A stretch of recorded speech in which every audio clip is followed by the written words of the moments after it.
UPSC civil सेवा परीक्षा ये भारत की सबसे कठिन परीक्षाओं में से एक है। हर साल लाखों अभ्यर्थी इस परीक्षा में बैठते हैं, लेकिन उनमें से कुछ 100 लोगों का ही इस परीक्षा में चयन हो पाता है। और इसमें सबसे ज्यादा प्रतिष्ठित और चुनौतीपूर्ण पद है जो कि है आईएएस। इस पद को पाने के लिए लाखों अभ्यर्थी दिन रात मेहनत करते हैं और उन्हीं अभ्यर्थियों में से एक है कर्नाटक की रहने वाली आईएएस अश्वथी श्रीनिवासन, जिन्होंने अपनी मेहनत और दृढ़ संकल्प से इस मुकाम तक पहुंची हैं। उनकी कहानी सिर्फ प्रेरणादायक ही नहीं है, बल्कि वो दर्शाती है कि मेहनत करने वालों की कभी हार नहीं होती। साल 2019 में अश्वथी ने इस परीक्षा को पास किया था। उनका जब रिजल्ट आया तो वो बेहद भावुक हो गई थी। अश्वथी ने अपने रिजल्ट के दिन को याद करते हुए एक इंटरव्यू में बताया कि 2019 में जब यूपीएससी का रिजल्ट जारी हुआ तो अश्वथी ने 40वीं रैंक हासिल की थी।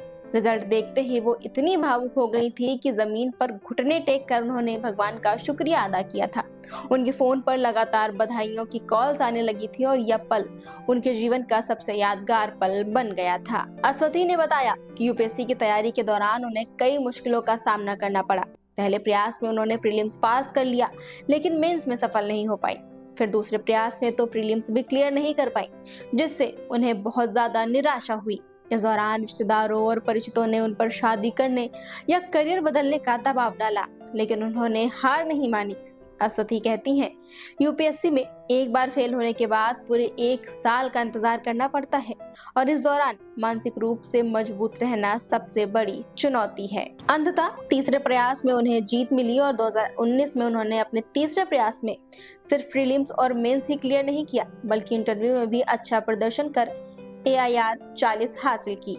आज वो कर्नाटक के मांड्या जिले में डिप्टी कमिश्नर के पद पर सेवा दे रही हैं। आईएएस अश्वथी श्रीनिवास की कहानी साबित करती है कि लगन और संघर्ष से कोई भी मुकाम हासिल किया जा सकता है। उनके सफर लाखों युवाओं के लिए प्रेरणा है और खासकर उन लड़कियों के लिए जिन्हें लगता है कि सामाजिक दबाव में आकर वो अपने सपनों को पूरा नहीं कर सकती। अश्वथी का कहना है कि अगर आप मन में किसी चीज को ठान लेते हैं तो आप उसे पाकर ही रहते हैं।